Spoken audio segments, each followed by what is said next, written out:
আসসালামু আলাইকুম বন্ধুরা, এই সারিসা লাইফস্টাইল ব্লগে সবাইকে স্বাগতম। আশা করি সবাই ভালো আছো।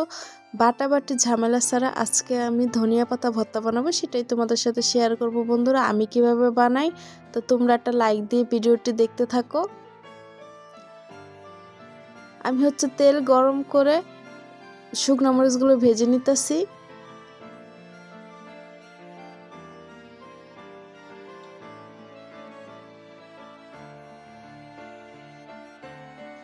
আর এই ভর্তায় আমি শুকনো মরিচই দিব, কাঁচামরিচ দিব না। শুকনো মরিচ দিলে ভর্তাটা অনেক মজা হয় খাইতে, তাই আমি শুকনো মরিচ দিব। আর শুকনো মরিচগুলো ভাজা শেষ, এখন আমি উঠিয়ে নিব। এখন আমি রসুন দিয়ে দিব, রসুনটা হালকা ভেজে নিব। অনেক প্রবাসী ভাই বোনেরা আছে, দেশি খাবার অনেক মিস করে, আর বিশেষ করে ভর্তাটা তো অনেক মিস করে।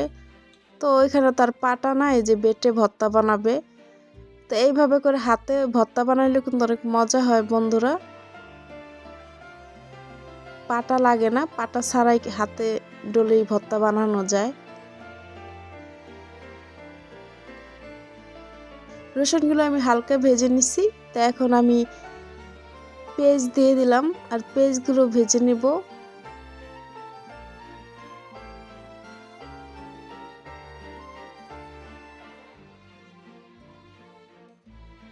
আমার ভিডিওটি যদি ভালো লাগে সাবস্ক্রাইব, লাইক, শেয়ার করে পাশে থেকো বন্ধুরা।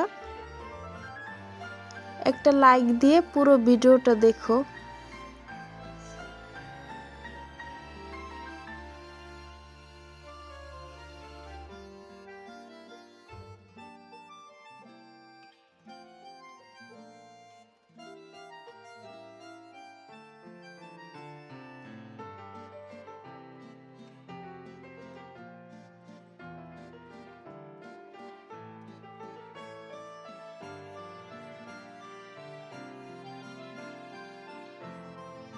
পেঁয়াজগুলো আমি ভেজে নিছি, তো এখন আমি ধনিয়া পাতা দিয়ে দেবো। আর ধনিয়া পাতাগুলো আমি কুচি করে কেটে নিছিলাম, তো ওই ধনিয়া পাতাই দিয়ে দিলাম।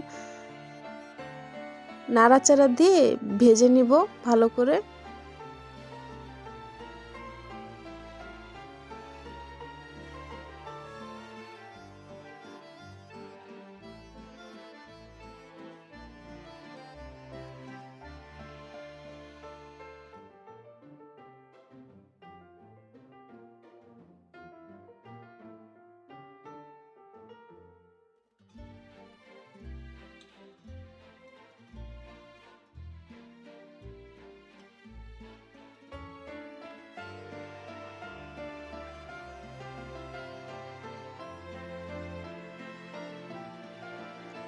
অনেকেই আছো বন্ধুরা, তোমরা মনে হয় ভিডিও দেখো না, লাইকও দাও না, শুধু একটা কমেন্টস করে চলে যাও।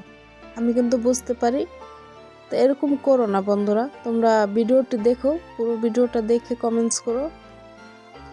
তোমরা যদি ভিডিও না দেখো তাহলে কমেন্টস করো না, কারণ ভিডিও না দেখলে তো কমেন্টস করার তো কোনো দরকার নেই। শুধু একটা কমেন্টস করে থুয়ে যাও, মনে হয় হাজিরা দাও তোমরা সবাই।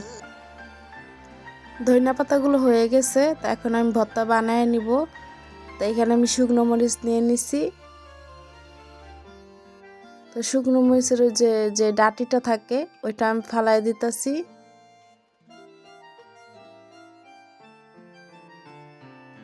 লবণ দিয়ে ভালো করে ডলে নিব ভর্তা।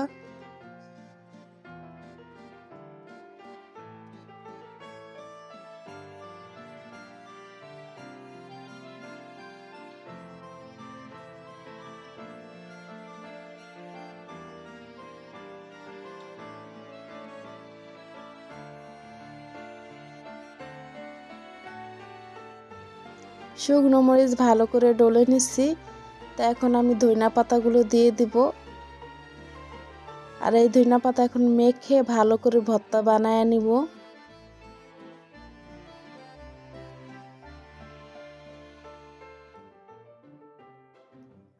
আর রসুনগুলো ওইগুলো আমি ভালো করে ডলে নিতেছিলাম।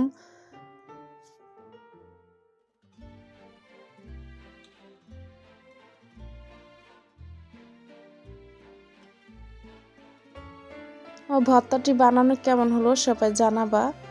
আর পুরো ভিডিওটি দেখার জন্য অসংখ্য ধন্যবাদ বন্ধুরা।